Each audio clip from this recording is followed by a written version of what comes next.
Halo semua, saya Andika Rizal Iksani. Saya Rifai Triwanto. Kami dari Universitas Islam Negeri Sunan Ampel, Surabaya, dari Fakultas Dakwah dan Komunikasi, Program Studi Ilmu Komunikasi. Terlepas dari aku yang gak suka budaya organisasi, terlepas dari peraturan yang mengikat semuanya dari organisasi yang aku ikuti, tapi tetap perlu adanya budaya yang diterapkan dalam organisasi.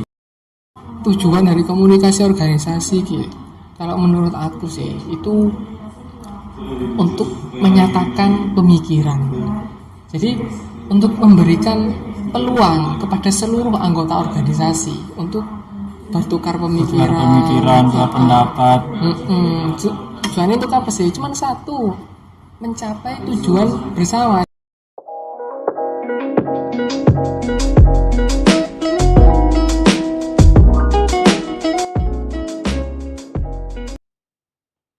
Mas Rio, gimana nih kabarnya? Kabar hari ini baik. Dalam minggu ini, Mas? Dalam minggu ini sejauh ini sih baik, tapi dari kemarin itu capek sekali ya, karena ada berbagai agenda yang harus dikerjakan. Tapi untuk hari ini sih lumayan, sudah kembali fit. Gimana tanggapannya kalau pengalaman dalam minggu ini, apa ada yang berkesan? Pengalaman seperti apa? Kayak misalnya minggu ini kan minggu tenang ya. Kalau dari akademik kan minggu ini minggu tenang. Kalau dari pengalaman yang berkesan dari minggu ini gimana? Apa ya? Apakah tenang gara-gara UAS? Apakah tegang?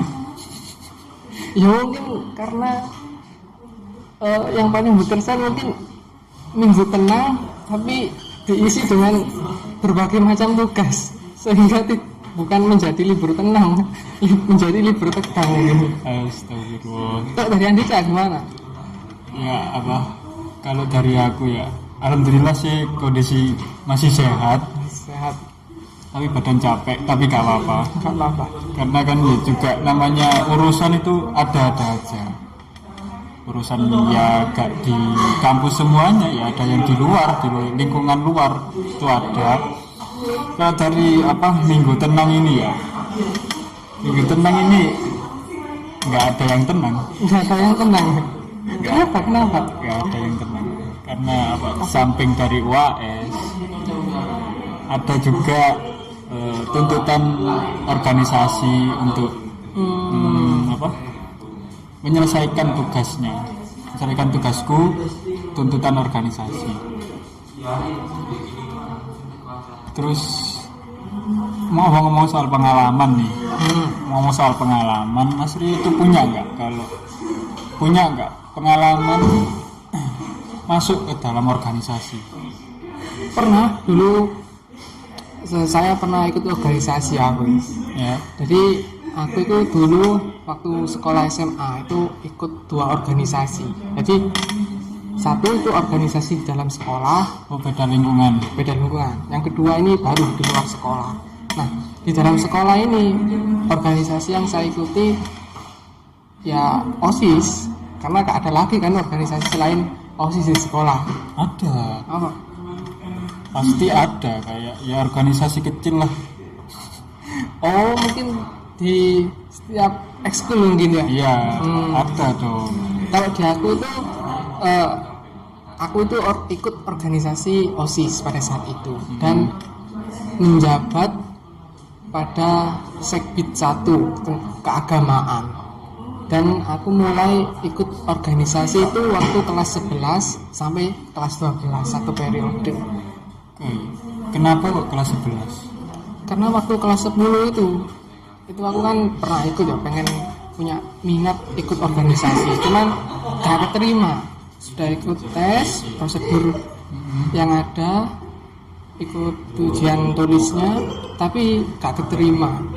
Dan keterimanya itu pas kelas 11. Padahal kelas 11 itu aku sudah gak pengen ikut organisasi. Berarti ya. Gak pengen.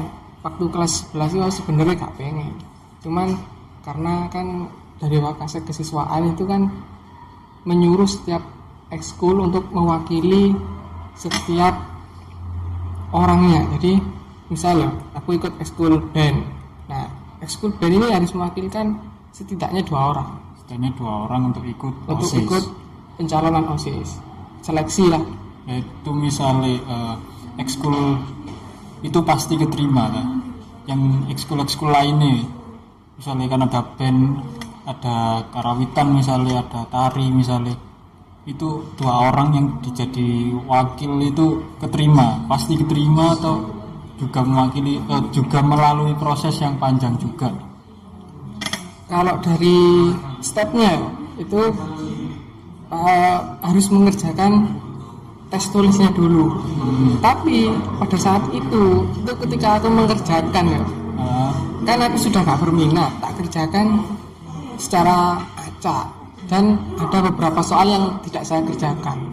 Tapi dikerjakan kosong gitu. Bener. Tapi kok saya bisa keterima gitu loh?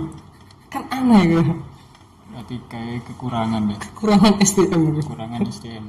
Sehingga membutuhkan yaitu tadi anak-anak dari berbagai ekskul. Terus Terpaksa. Bener. Terpaksa. Terus yang kedua, itu organisasi di luar sekolah. Waktu sekolah kan aku ikut ekskul SKI, si Kerohanian Islam. Nah, aku ikut ekskul ini itu mulai dari kelas 1 SMA sampai Kelas 10. ya kelas 10, Kelas 10. sampai kelas 12. Sampai selesai masih bertahan. Sampai sekarang masih bertahan. Sampai sekarang. Nah, sebetulnya kan aku nggak tahu ini merupakan program organisasi di luar sekolahku ya. Nah, aku ikut SKI ini karena ya aku ya pengen mendalami mengenai keagamaan. Nah, aku ikut SKI belajar di kuno karena aku nggak tahu ya. Sempat ngajar juga berarti. Ngajar belum. Oh, belum.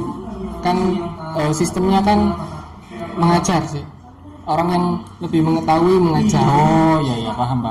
Nah, pas waktu kelas 12 itu aku baru tahu ternyata SKI ini merupakan program dari organisasi itu, dan secara otomatis ya aku merupakan bagian dari organisasi itu. Ada step-stepnya nggak? Ada step-stepnya. Jadi programnya itu sistematis. Jadi kan ada materi-materinya ya, materi 1, materi 2, materi 3. Nah, untuk mendapatkan materi 2 itu harus melalui materi 1 dulu. Jadi nggak bisa langsung materi 2. Jadi sistemnya sistematis gitu. Urut. Harus urut gitu. Dan sampai sekarang ini. Nah, kalau dari Andika pernah nggak mengalami pengalaman organisasi atau mengikuti gitu? Kalau dari aku sih pernah waktu SMA juga. Waktu SMA tapi kalau kamu kan kelas 11 ya. Nah, kalau aku itu dari kelas 10. Dari awal-awal masuk itu aku emang udah kayak antusias, kayak pengen masuk, pengen cari pengalaman kayak masuk ambisi anak SMA awal-awal gitu loh. Bener. Aku pengen nyoba nyari pengalaman di OSIS. Ya, melewati tes awalnya malu tes, akhirnya ya keterima. Tapi kok akhir-akhir kok merasa kayak kok gak cocok, gak enak itu bukan gara-gara anak-anaknya sih. Anak-anaknya itu baik-baik kabeh. Anaknya baik-baik kabeh, anaknya pinter-pinter kabeh, baik sih, baik. Tapi aku gak suka itu peraturannya itu aku gak suka. Emang kenapa peraturannya? Harusnya ini peraturan ini agak sepele tapi gak terlalu berat bagi saya. Terlalu berat ya, beban bagi saya. Soalnya kan sebelum event berlangsung selalu ada briefing terlebih dahulu. Selalu ada briefing terlebih dahulu di sekolah, di suatu ruangan dan dilaksanakan itu selalu jam 6 tepat. Karena sebelum eventnya itu berlangsung. Kadang pernah jam 5, soalnya event apa? Event Idul Adha. Sholat Idul Adha. Iya benar. Sebelum jam 5 malah ya harus subuh di situ juga. Harus nginep. Nah, yang aku berat itu kita harus datang jam 6 tepat. Kalau semisal terlambat, kita harus membayar denda. Membayar denda sebesar 500 per menit. 500 per menit. Waduh, lumayan ya Cik. Lumayan. Tapi kalau lebih dari 1 menit itu berapa banyak yang dikumpulkan gitu? Ya aku lebih seringnya itu terlambat 30 menit sih. Lebih sering ya? Lebih sering soalnya gimana? Soalnya kenapa? Soalnya dari rumah ke sekolah, jarak rumah ke sekolah itu membutuhkan waktu 30 menit. 30 menit. Otomatis kalau kita disuruh datang pukul 6 tepat, aku harus datangnya itu aku harus berangkat kan jam setengah 6. Jam setengah 6 itu nasi sama lauk itu kadang belum mateng Mas Rio. Jadi ya aku harus nunggu kadang jam 6 kurang seperempat sih, kurang 6 seperempat perjalanan, telat 15 menit, telat 30 menit. 30 menit itu perjalanan itu loh, kebutan. Soalnya jalannya kadang ya rame, jalan Gedangan itu kan, Gedangan Aloha, lewat Aloha situ kan rame pasti.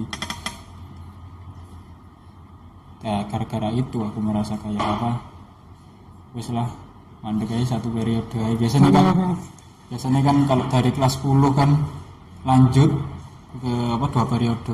Kelas 11 nya jadi koordinator di sekbidnya.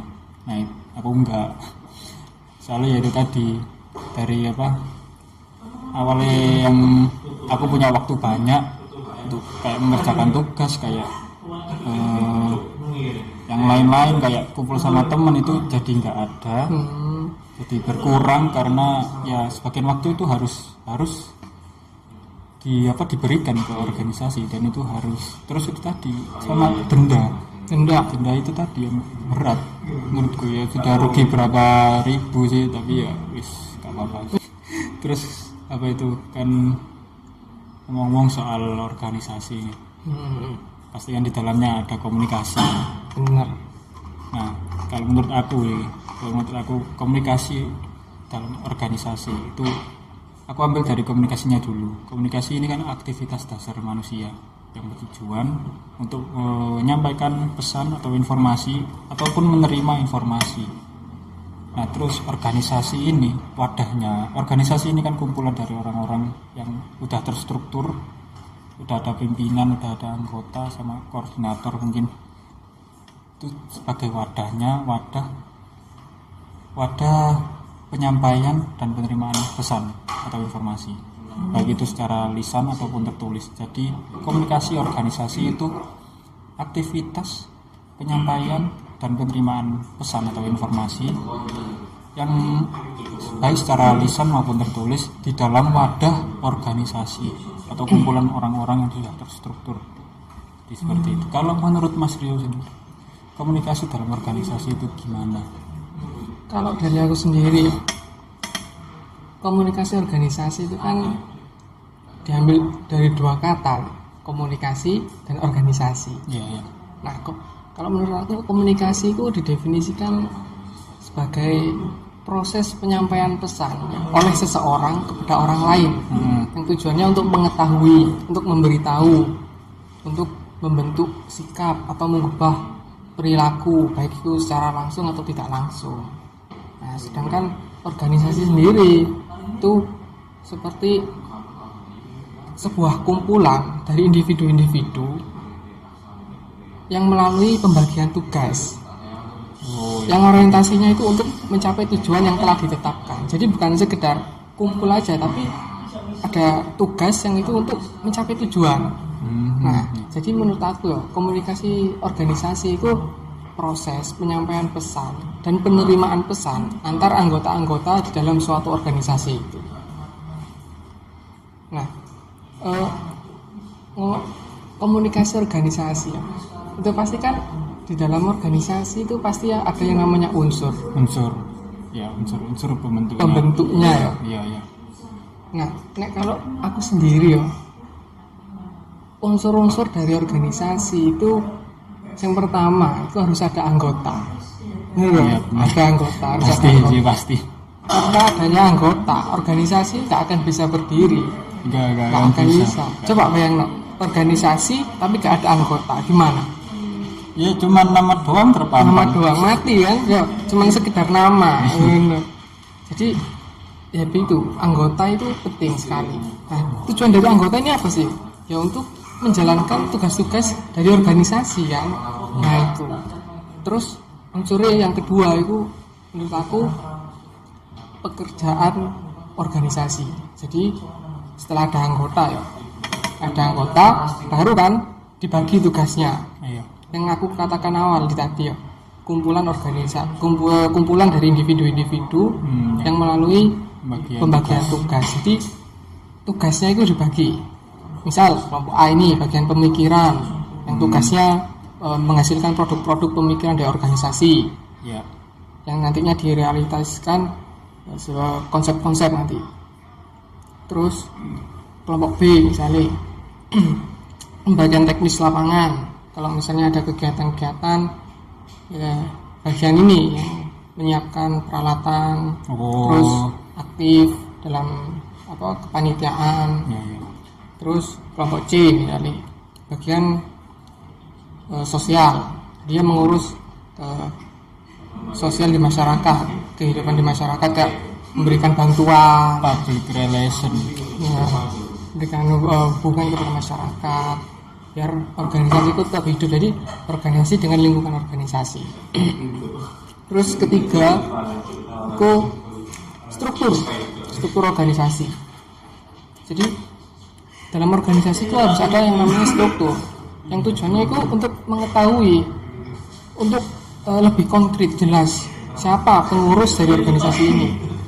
Jadi biar anggota itu tahu siapa sih pemimpinnya, siapa sih pembinanya, siapa sih sekretarisnya, kayak gitu. Jadi struktur ini nanti bisa dalam bentuk misal gini, pembina, terus bawahnya ada ketua, ada wakil, sekretaris, bendahara dan sebagainya. Terus struktur kepengurusan organisasi, terus struktur tugas-tugas dan nama-nama anggotanya, gitu, biar lebih terstruktur, benar, sistematis. Terus keempat itu pedoman organisasi. Jadi sebagai arah lah, petunjuk jalan. Jadi organisasi mau dibawa kemana sih sebenarnya?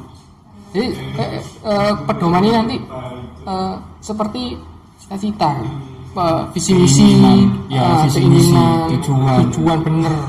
Nah kalau di organisasi itu sendiri itu pertama itu harus rasional. Di luar sekolahku itu tadi, harus berpikir rasional, harus ilmiah. Nah, kalau rasional itu kan harus sesuai dengan logika, sesuai dengan faktanya juga. Berarti kesimpulan yang didapatkan bisa benar bisa salah. Nah, yang kita ambil ini yang benar. Nah, benar sesuai dengan fakta, maka kita harus cinta akan kebenaran itu. Harus cinta dengan kebenaran, karena kan benar ini sesuai dengan fakta. Masuk kita harus mencintai kesalahan sih kan nanti enggak. Nah, terus membangun masyarakat seimbang sesuai dengan sunnatullahnya, hukum-hukum Allah dengan hukum-hukum keseimbangan gitu. Jadi lebih terarah lagi, arah kemana sih organisasi itu, nah gitu kan. Nah menurut Andika apa unsur-unsur pembentuknya, apakah ada kesamaan dengan yang tak sampaikan? Menurutku kalau unsur pembentuk dari organisasi itu sendiri, yang pertama itu sama kayak kamu, ada anggota. Tentu kan gak mungkin kan organisasi itu gak ada anggotanya. Tapi dalam situ itu sudah termasuk strukturnya. Dalam anggota itu sudah dalam unsur anggota itu tadi sudah termasuk strukturnya. Pemimpinnya itu siapa, koordinatornya siapa, anggota-anggota yang nanti itu gimana, siapa dibagi dengan gimana. Terus yang kedua itu ada unsur kerjasama. Kerjasama ini berhubung sama anggotanya tadi. Kerjasama antara koordinator, kerjasama antara anggota dengan koordinator dalam melaksanakan event itu penting untuk mencapai kesuksesan dalam sebuah event. Nah, yang ketiga ini ada tujuan. Organisasi harus ada tujuannya.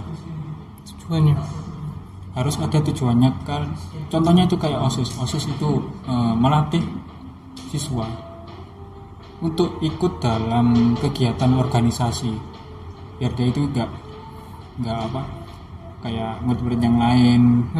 Kita juga diajarkan kan juga kemandirian, disiplin gitu. Terus yang keempat itu ada lingkungan ini yang membentuk anggotanya juga. Lingkungannya itu bagaimana, kayak kondisi sosialnya itu gimana, antar anggotanya itu bagaimana, antar pemimpin, antar koordinatornya itu bagaimana, kondisi sosialnya, kondisi budayanya, kayak gitu. Itu unsur lingkungannya. Terus ada unsur peralatan atau equipment. Tentu kalau suatu organisasi itu harus memiliki ruang tersendiri dalam menyampaikan informasinya. Kayak misalnya contohnya OSIS, tentu di sekolah kan pasti ada ruang OSIS tersendiri. Itu yang digunakan untuk penyampaian informasi dalam ruang lingkup OSIS itu tadi, dalam ruang lingkup OSISnya sendiri, organisasi itu sendiri. Nah, selanjutnya itu ada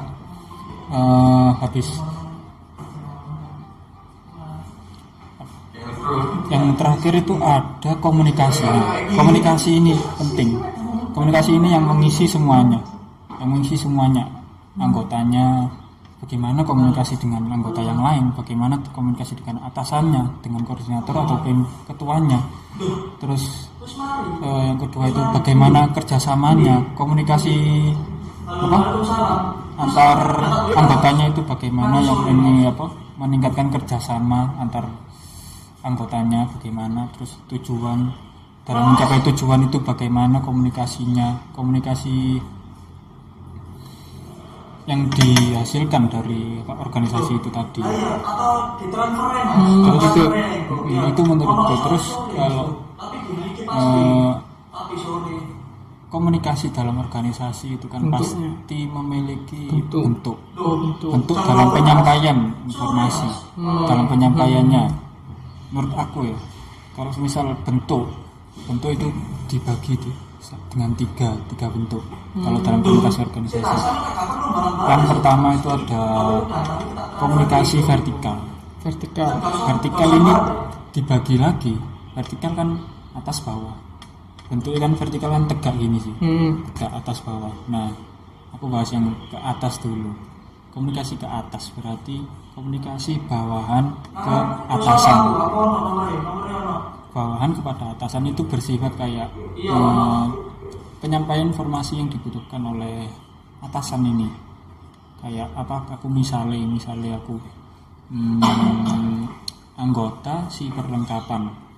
Aku menyampaikan ke koordinatorku bahwa si dokumentasi itu memerlukan perlengkapan kayak kamera 2 buah, lensa 2 buah, sama kertas HVS 5 lembar. Contohnya kayak gitu. Itu komunikasi ke atas. Aku sebagai anggota perlengkapan nyampaikan ke koordinator perlengkapan. Itu koordinator perlengkapan nanti menyampaikannya ke ketua pelaksananya atau sekretaris untuk membuat proposal misalnya, kayak gitu. Terus ada lagi komunikasi yang ke bawah. Ini masih komunikasi vertikal, tadi ke atas, sekarang ke bawah. Nah, ke bawah ini sifatnya itu kayak perintah dari atasan kepada bawahannya, kepada para anggota. Nah, kayak atasan itu kayak ayo bikin job desk mengenai kita kan si perlengkapan. Misalnya kita bikin job desk mengumpulkan semua list perlengkapan yang dibutuhkan oleh semua si kayak, karena ini ceritanya perlengkapan dedok, acara, humas dan lain-lain itu kita harus mendata semuanya, semua list perlengkapannya yang dibutuhkan untuk melaksanakan event. Nanti kasih ini misalnya koordinatornya nanti kasih ke aku pukul sekian udah lengkap listnya dari sisi yang lain. Kalau menyusul bisa kasih kontakku, biasanya kayak gitu. Kayak gitu ya. Terus lanjut yang bentuk yang kedua itu ada komunikasi horizontal. Horizontal ini bentuknya komunikasi antar anggota dengan anggota yang lain. Jadi levelnya itu sama. Jadi sama horizontal gini. Misalnya aku sama kamu ini sama-sama anggota si perlengkapan. Dewi kita diskusi tentang kamera yang dibutuhkan oleh si dokumentasi ini itu gimana kita dapetinnya. Nah, kita diskusi, kita udah nemukan kalau misal kamera sama lensa ini lebih baik kita minjam teman daripada nyewa, karena membutuhkan biaya yang banyak juga. Kalau misal nyewa sama pinjam itu bedanya jauh. Nah itu contohnya dalam komunikasi horizontal. Di levelnya sama. Nah kalau komunikasi, nah ini ada bentuk lagi. Yang terakhir ini ada komunikasi diagonal. Nah, kalau komunikasi diagonal ini contohnya aku anggota biasa, kamu itu ketua pelaksana. Nah aku nggak ngasih tahu ke koordinatorku terlebih dahulu, aku langsung ngasih tahu ke kamu kalau misal butuh perlengkapan yang dibutuhkan sama si lain itu ke kamu langsung. Kayak misalnya kamu butuh sekarang, misalnya kamu butuh sekarang, kamu tanyai ke koorku sebenarnya, tapi aku malah menjawab, malah mengisi semuanya sudah. Nah itu contohnya komunikasi diagonal. Nah komunikasi diagonal ini bisa menimbulkan masalah, bisa juga menimbulkan keuntungan. Nah masalahnya kalau semisal aku gak ngasih tahu ke koordinatorku, itu bisa menimbulkan miskomunikasi antara ketua pelaksana dengan koordinatorku. Misalnya waktu selesai event, nanti ditanya koordinatorku ditanya mengenai perlengkapan tadi, nah itu malah gak bisa jawab, malah menimbulkan masalah. Kok koordinatornya malah nggak tahu, kok malah anggotanya yang tahu, kayak gitu. Terus bisa menimbulkan keuntungan juga, karena masalah yang dihadapi langsung terselesaikan, nggak menunggu koordinatorku. Jadi mungkin koordinatorku tadi itu berhalangan, langsung aku jawab permintaanmu tadi, jadi langsung kejawab, jadi langsung untung. Jadi langsung selesai, masalahnya itu langsung selesai. Kayak gitu. Keuntungannya komunikasi diagonal. Gitu. Kalau menurut kamu sendiri, bentuknya dalam komunikasi organisasi itu bagaimana? Dari yang kamu sampaikan tadi, ya ada kesamaan sih dari apa yang aku bakal kamu pendapatkan. Pendapatku ya hampir sama ya sampai pendapatmu. Cuman ya mungkin ada tambahan sedikit lah. Ya, jadi apa itu? Bentuknya itu sama. Yang pertama itu ke bawah, komunikasi ke bawah. Jadi mulai dari atasan ke bawahan, dari atas ke bawah, kan gitu ya. Nah ini nanti biasanya ya itu memberikan informasi terkait keorganisasian ya, jadi pemimpin memberikan informasi keorganisasian kepada para anggotanya ke bawah kan ya, terus biasanya memberikan informasi terkait kinerja SDM-nya itu seperti apa gitu ya. Terus kedua itu komunikasi ke atas, kebalikan dari ke bawah. Jadi ke atas ini para anggota ke pimpinan, dari atas dari bawah ke atas. Nah itu biasanya itu ya seperti memberikan informasi hasil kerja dari anggotanya, hasil kerja tugasnya itu diberikan ke pimpinan. Ke atasannya. Informasinya itu seperti ini loh hasil kerjanya. Nah terus memberikan pemikirannya, menyampaikan pemikiran, gagasannya untuk mengembangkan, memajukan organisasi ini, kan. Disampaikan informasi itu. Terus komunikasi horizontal itu ya sama, komunikasi 2 orang atau lebih yang itu setara itu maksudnya ya para anggota sama anggota. Kalau anggota ya anggota, kalau pemimpin sendiri ya. Jadi ya kayak Andika ya misalnya pemimpin, sama aku juga pemimpin, membahas mengenai kinerja SDM kita. Ya. Nah, tujuannya untuk apa sih? Ya, tujuannya untuk memecahkan masalah itu tadi. Bagaimana kinerja SDM ini bisa lebih baik lagi, meningkat. Gitu. Ya. Terus ya untuk berbagi informasi mengenai tugas-tugas atau keorganisasiannya gitu sih.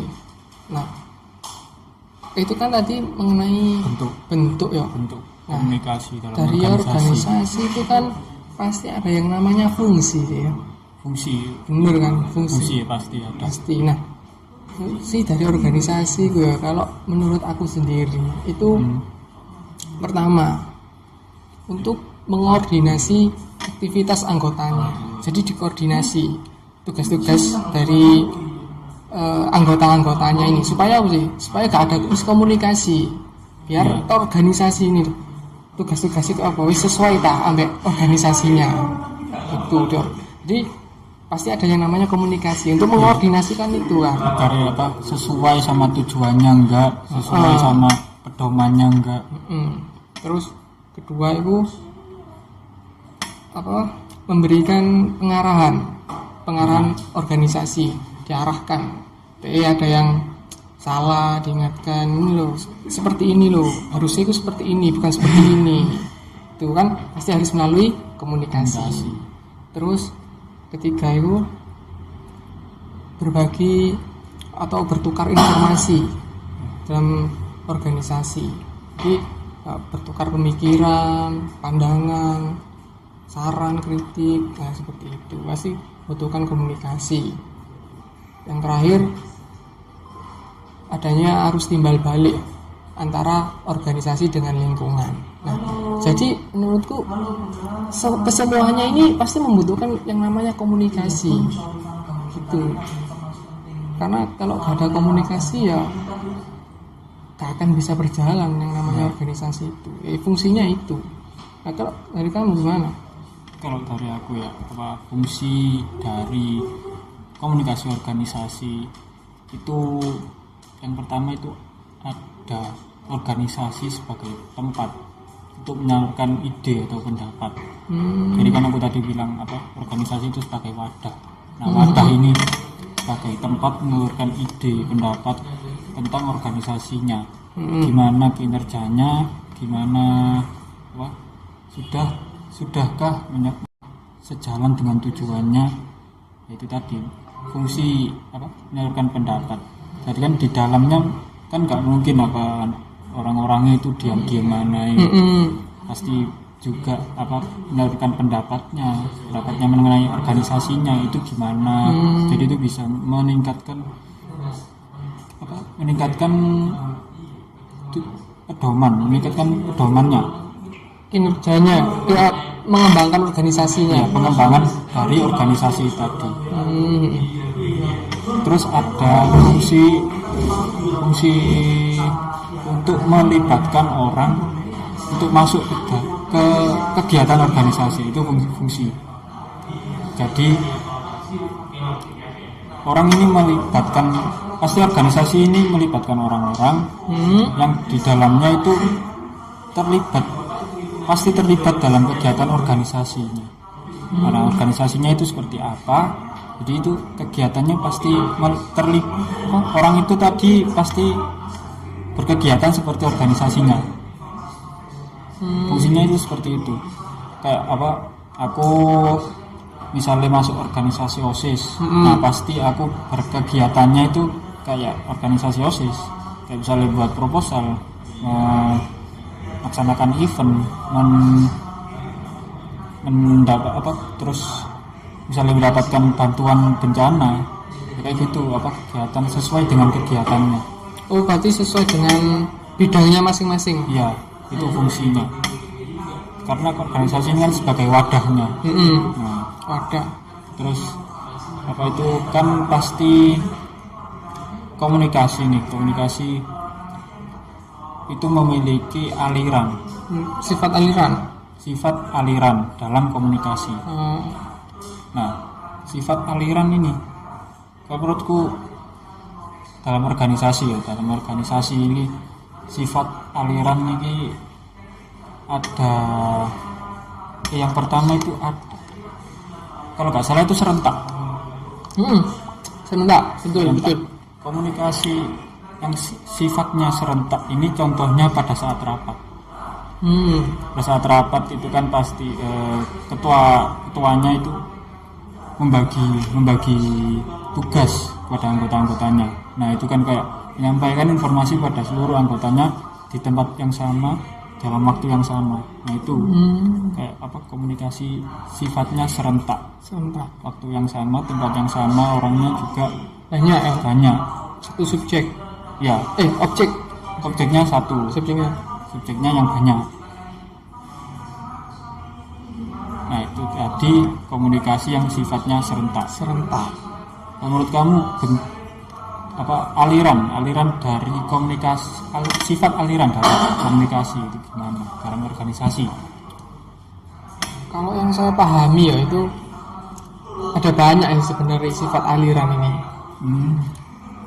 Satu ya sama seperti yang Andika sampaikan tadi, serentak, ada serentaknya juga.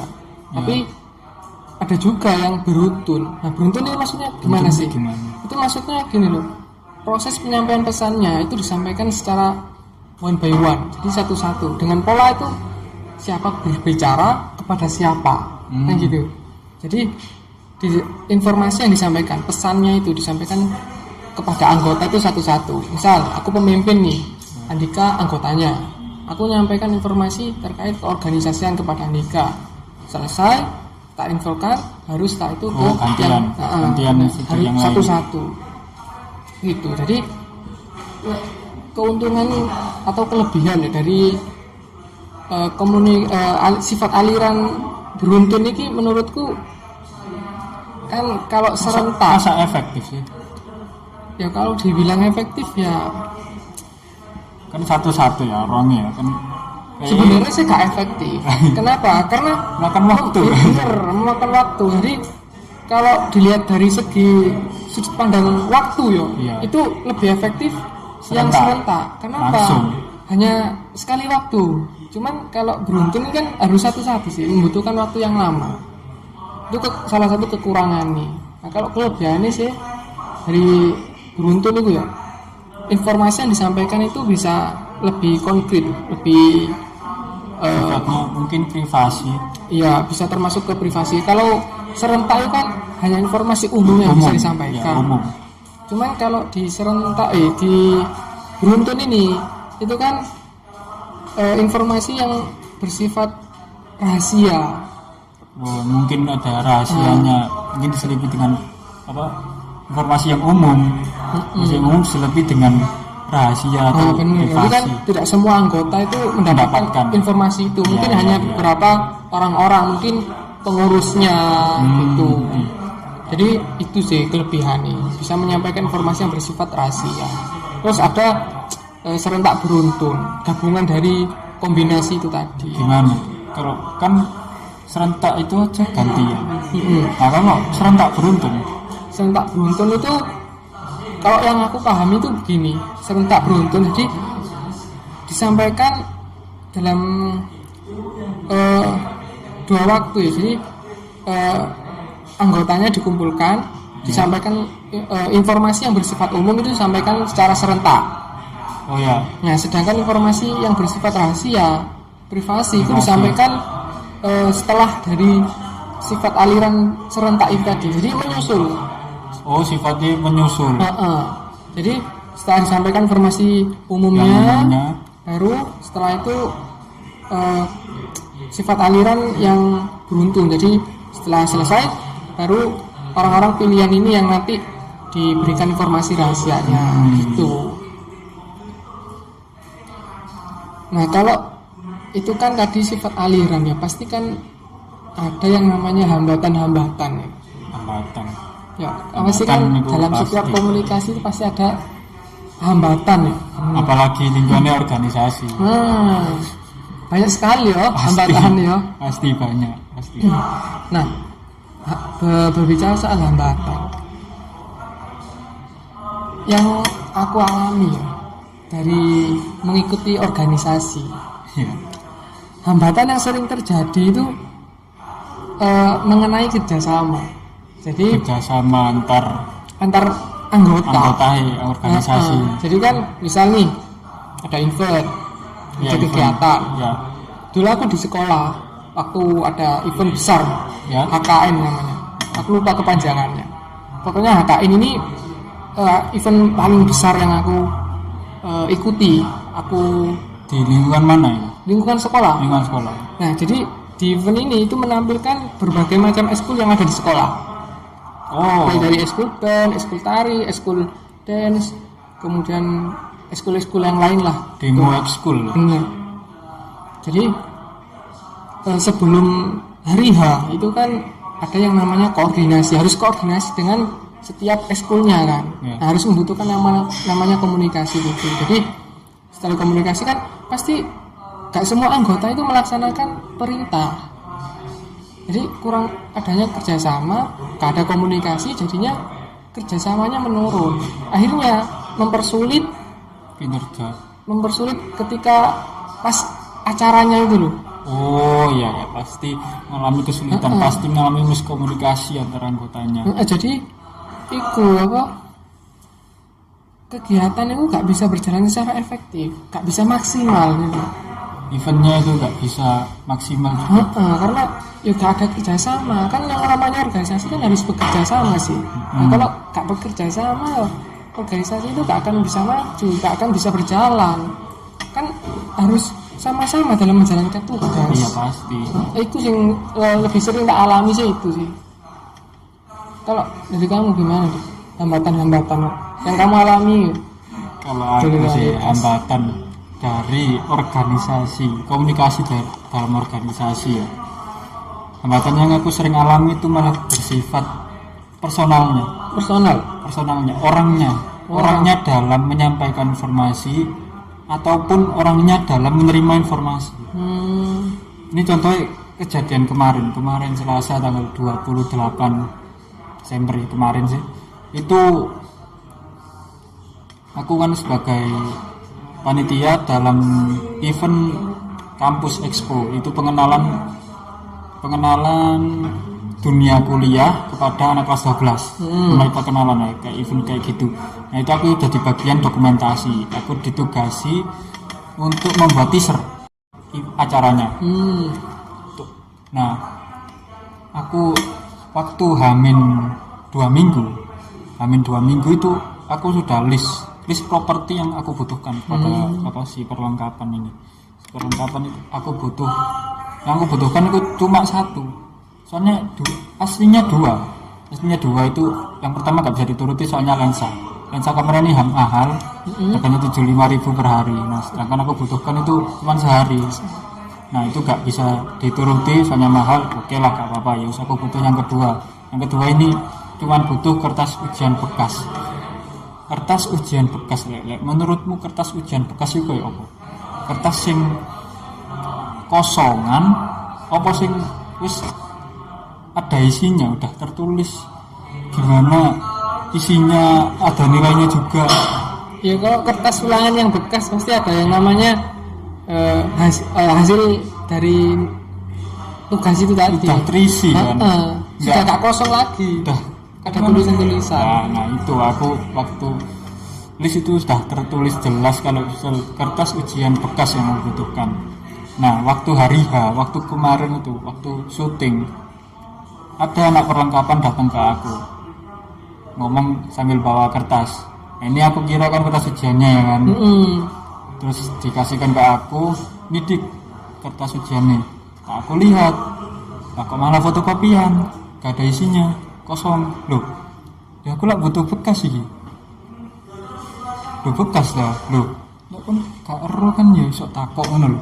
Kan ya waktu itu terjadi semacam konflik ya, tapi aku ya gak masalah kalau misalnya wis minta maaf kan gak apa-apa langsung. Nah itu contoh yang pertama dari personalnya dalam menerima informasinya itu gak efektif, mungkin kurang jelas ya kalau menerima informasinya ya. Mungkin lewat chat aku kurang jelas kalau tulisannya itu kertas ujian bekas ya. Mungkin bekas itu dalam definisinya kertas fotokopian, nggak tahu kan. Terus kalau dari penyampaian informasi ini dari pengalamanku, gak apa cerita kan? Gak apa. Sampaikan aja. Aku waktu itu kan awal-awal bikin konsep itu konsep teaser trailernya udah bikin, udah ada narasinya, udah ada voice overnya, pemerannya sudah. Itu tinggal konfirmasi ke atasan, kepada ketuanya waktu rapat besar. Nah waktu rapat kecil rapat kecil dokumentasi itu pernah disampaikan dan pernah ditanyakan ke temanku pernah nanya, kalau semisal ini teasernya harus ada unsur Harry Potternya kan, acaranya itu temai Harry Potter. Sihir. Nah temanku itu nanya, kalau dari teasernya itu harus gak ada unsur Harry Potternya. Nah dari rapat kecil itu ada anggota inti, sekretaris acara. Itu bilang kalau nggak usah itu nggak apa-apa, nggak ada unsur Harry Potternya itu nggak apa-apa. Oke, jadi kami konfirmasi sudah, kita bikin konsepnya, kita bikin narasinya, kita bikin voice overnya, kita udah nonton pemerannya sudah. Terus waktu rapat besar seluruh anggota organisasi itu ikut, semuanya ikut. Kami terus kan kayak nyampaikan perkembangan dari teaser dari si yang lain, dari siku mungkin perkembangan teaserku bagaimana. Nah itu aku sampaikan konsepnya, aku sampaikan narasinya, voice overnya bagaimana, pemeran yang dibutuhkan itu siapa aja. Nah waktu rapat besar itu ketua pelaksana itu malah menambahkan, ini teasernya itu harus ada unsur Harry Potternya. Nah terus waktu itu aku kan sempat gak terima, loh kan dari sekretarismu kemarin itu udah nyampein kalau misal gak ada itu gak apa-apa, terus kok sekarang malah pakai unsur Harry Potter. Ini sudah ada konsep narasi sama voice overnya loh, sama pemerannya, tetap diganti lah. Ketua pelaksana tetap ngotot ganti. Ya sudah, kami ngalah kan, kami juga anggota ya wis ngalah, akhirnya bikin konsep lagi, mulai lagi dari awal. Nah itu contoh hambatan komunikasi dalam organisasi. Berarti masalah personal dari orangnya yang menyampaikan informasi itu bagaimana, jelas enggak, dan juga menerima informasinya itu juga jelas enggak. Gitu. Terus masuk ke kan tadi masalah hambatannya. Nah kita sekarang bicara tentang keefektifannya, bagaimana komunikasi efektifnya untuk mengatasi hambatan tadi. Nah kalau menurutku itu perlu diterapkannya, pertama itu menggunakan media yang seperti apa? Media yang digunakan itu bisa media tak langsung dan juga media langsung itu kayak bicara secara langsung. Itu bisa meningkatkan keefektifan dalam menyampaikan informasi atau penerimaan informasi. Nah dan juga media yang tak langsung ini kayak ya sekarang ini dalam masa era globalisasi ini, dalam masa pandemi ini kan banyak aplikasi yang digunakan untuk organisasi, dalam memulai rapat, dalam memulai meeting, dalam memulai menyampaikan pesan, kan bisa dari aplikasi-aplikasi tersebut. Nah itu sama aja dengan bicara tapi lingkungannya beda. lingkungannya beda. Semuanya beda, bisa di rumahnya sendiri, bisa ketemuan langsung atau laptop sama laptop ini bisa juga kayak gitu. Nah yang kedua itu ada penciptaan budaya Itu yang kalau menurutku itu gitu. Penciptaan budaya itu terlepas dari aku yang gak suka budaya organisasiku, terlepas dari peraturan yang mengikat semuanya dari organisasi yang aku ikuti, tapi tetap perlu adanya budaya yang diterapkan dalam organisasi. Contohnya kayak waktu rapat kan gak mungkin seluruh anggotanya itu rame. Nah kayak rame kayak anak-anak kelas biasa nih. ya Nah, sih kan kayak arek pilihan. Iya, benar. Sudah dipilih baik melalui tes wawancara, tes tulis, sudah melalui LDKS pun di lapangan juga dites. Lewati seleksi. Iya. Masa sih habis gitu waktu rapat kok malah rame. Nah, itu perlu diciptakan budaya untuk menciptakan lingkungan yang kondusif. Terus dari lingkungan kondusif tadi, komunikasi pasti efektif. Komunikasi pasti efektif dalam penerimaan informasi dalam organisasi. Nah, terus kalau menurut kamu gimana? Kalau menurut aku sih, Kalau mengatasi hambatan tadi, kalau dalam komunikasinya yang efektif, itu menurut aku komunikasi yang harus dilakukan dua arah, bukan satu arah. Jadi kalau satu arah itu kan takutnya nanti adanya miskomunikasi seperti hambatan tadi, personal. Iya. Jadi komunikasi itu harus dua arah. Biar apa sih? Biar bisa saling paham dulu informasi yang disampaikan, terus ada respon kembali. Ya. Sehingga bisa lebih jelas informasi yang disampaikan itu tadi. Terus kedua itu mengulang informasi yang penting. Jadi poin-poinnya yang disampaikan, yang diulang-ulang terus. Jadi misalnya ada rapat ya, pertemuan. Nah kan gak semua anggota itu kan ingat sih apa yang disampaikan oleh atasan. Nah jadi keefektifan komunikasi itu salah satunya harus mengulang terus poin-poin yang penting, yang dianggap penting. Tujuannya untuk apa sih? Tujuannya biar anggota itu yang lupa dari yang disampaikan itu ingat kembali tahu acaranya ini gimana. Kayak misalnya yang sering lupa itu apa? Tema dari acara. Ini lupa dan selalu dalam rapat itu mesti disampaikan kembali. Nah itu tadi. Terus ada anggota-anggota yang itu gak bisa konsentrasi, gak fokus. Nah kan itu juga efektif sih. Misal aku nyampaikan nih informasi-informasi terkait kegiatan yang akan dilakukan hari Jumat besok. Nah Andika itu gak fokus. Aku gak fokus. Mungkin banyak pikiran-pikiran atau hati sedang gundah. Iya mungkin. Nah aku menyampaikan, Andika ini kok tak lihat ngelamun aja, gak fokus. Akhirnya aku tak panggil Andika, ayo fokus. Nah kan pasti aku gak mungkin mengulangi kembali sih, mulai dari awal sampai akhir. Tapi aku mengulangi poin-poin pentingnya aja. Biar apa sih? Biar kamu itu tahu garis besarnya itu seperti ini loh. Nah gitu sih.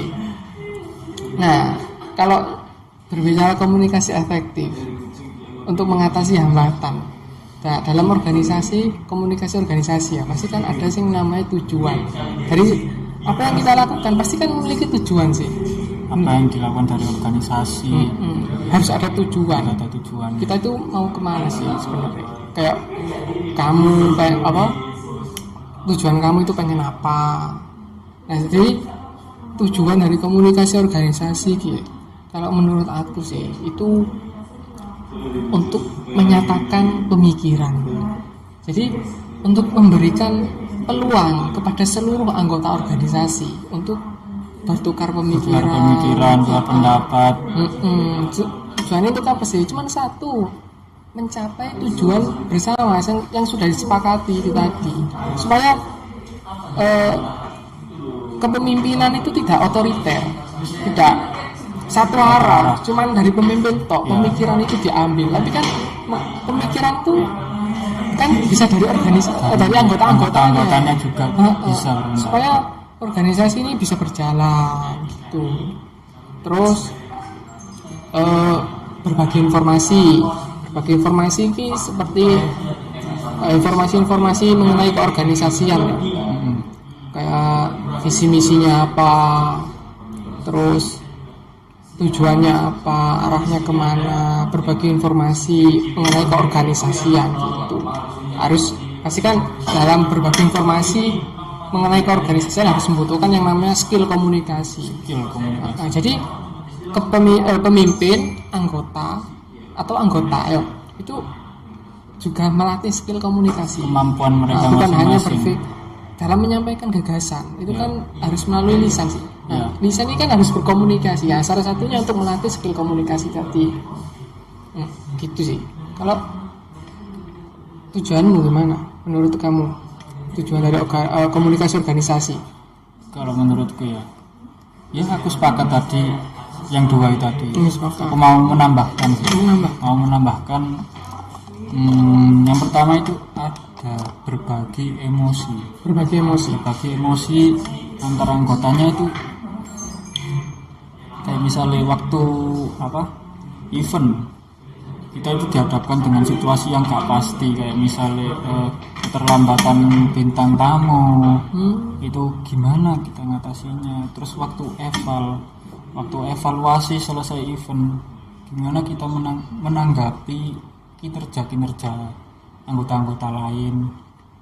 Itu kita berbagi emosi waktu kita biasanya waktu evaluasi itu kita berbagi emosional, kayak misalnya keamanan, menceritakan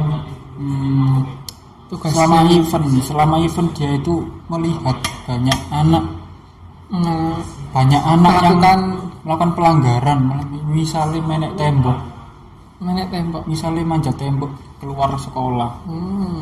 Sering terjadi itu ya? Sering itu, makanya pihak keamanan misalnya kewalahan. Nah itu seluruh anggota itu pasti juga merasakannya, secara otomatis pasti merasakan emosionalnya.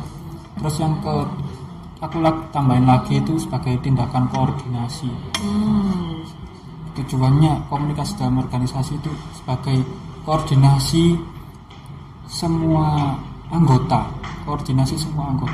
terhadap tujuan yang akan dicapai. Bagaimana sih kita itu ingin mencapai tujuannya? Perlu adanya koordinasi. Koordinasi dari atasan ke bawahan, atau bawahan ke atasan yang berupa saran mungkin. Jadi seperti itu. Dalam mencapai tujuan kita perlu adanya koordinasi dalam organisasi. Oh gitu.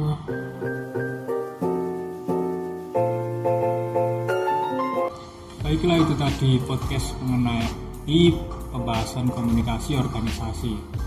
Sekian, sampai jumpa di pertemuan selanjutnya. See you next time.